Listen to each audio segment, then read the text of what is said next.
Our next question is for Father Maudsley. Father, is God a male or female? This is not meant as a disrespectful question.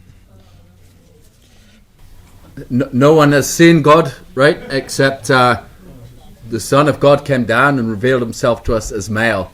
And all through the scriptures, God teaches us to think of him as male. We should think of the divinity as male, as that active, determining form, and creation as female, as receptive, as determined. That said, female is a reality, right? And every reality has to find its source in God.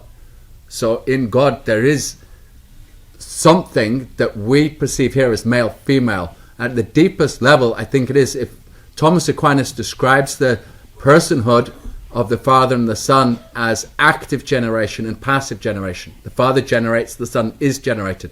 So you have active and passive in regard to generation. That's the identity of the Father and Son. Paternity and filiation is about generation, active and passive. And that's just awesome, because that's what a man and a woman are in their marriage.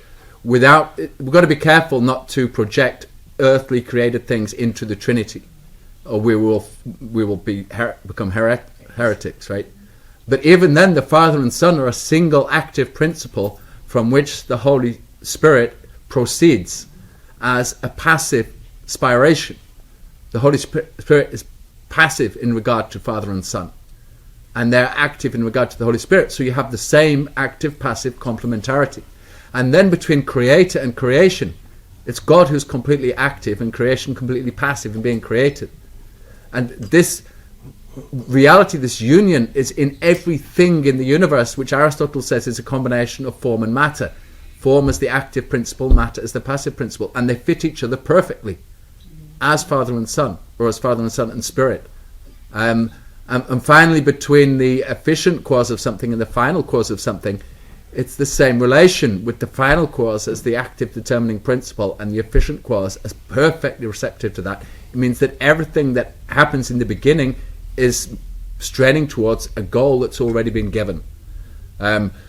So if we want to understand male, female, and in God, I think this active, passive, and that we understand our soul as the passive against God, as female, as receptive. And Our Lady is the best example of one who's completely open and receptive to being formed by God.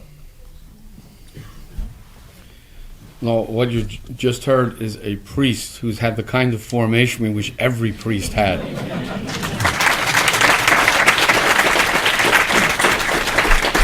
Because the traditional formation of the priesthood, which Father represents, is a formation in which one learns to tell the difference between one thing and another. And that's what's being attacked today. What we see today in our society is a war on being itself. On the Trinity. On the Trinity above all. And that's reflected in the whole transgender nonsense, the idea that there is no such thing as a male and female sex. Because the created order, in which one thing is different from another, is exactly what indicates the existence of the Creator God, and this is why they rebel against it. That was a magnificent presentation, Father. Thank you.